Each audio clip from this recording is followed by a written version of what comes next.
All right, let's talk about something that pretty much all of us have felt, the TikTok brain drain. Today, we're going to get into the nitty-gritty of what's actually happening inside your head when you're scrolling and how this TikTok circuit might be, well, dumbing us down.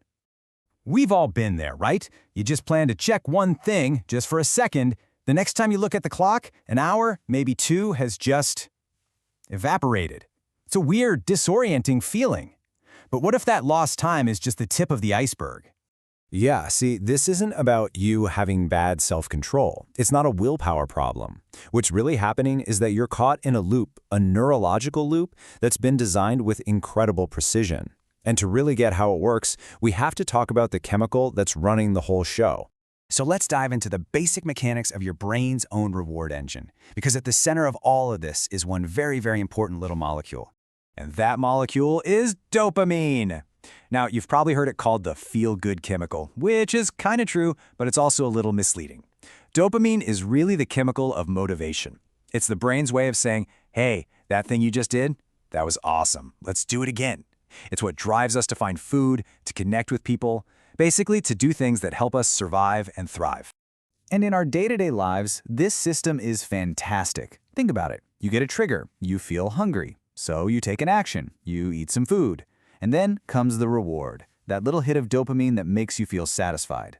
Your brain learns a simple, healthy lesson. When I'm hungry, eating is a good solution. Simple, effective. Okay, so that's the natural system. But here's the million-dollar question. What happens when a piece of technology is built specifically to tap into that system and crank it up to 11? Well, that's where the algorithm comes in. And it doesn't just use this circuit, it fundamentally rewires it. The algorithm's secret weapon is something called a hyper-optimized feedback loop. Just think about that phrase.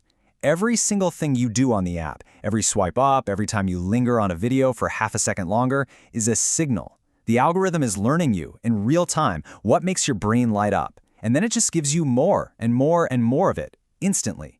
It's a learning loop that gets dangerously good at its job incredibly fast. And this is where you can really see the massive difference.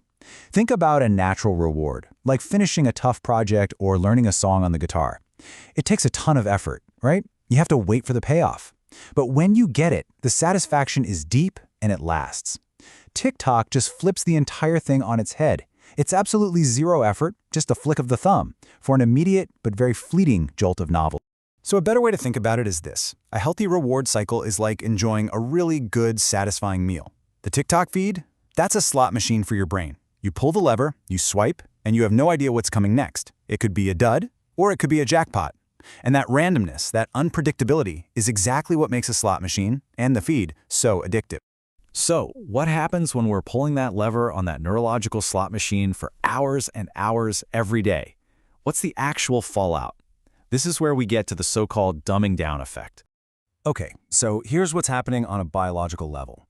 When your brain gets hit with these easy, constant dopamine spikes, it does what it always does. It adapts. It basically builds up a tolerance. The little receptors for dopamine in your brain start to become less sensitive. It's like they're turning down the volume. And what that means is that normal, everyday things like reading a book or having a long, focused conversation just don't give you the same kick anymore. Your brain starts to need and even crave that super intense, super easy stimulation just to feel normal. The source material we're drawing from has a pretty jarring way of describing this. It calls the process neurological decay in high definition. Now that's a heavy phrase, I know, but it really gets at the heart of the matter. We're actively training our brains to be less capable of handling the hard stuff. And that brings us right here to the core idea. The dumbing down effect isn't about you losing IQ points. It's not about becoming less intelligent. It's about your brain's software getting rewritten.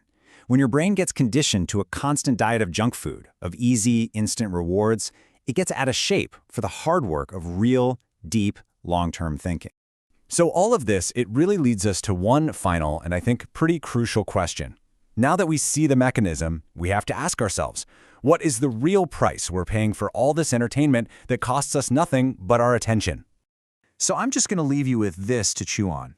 In a world, an entire economy that is built to capture every last second of your attention, has the simple state of being bored actually become a luxury? What do we lose as individuals and as a society when we lose the ability to just be bored?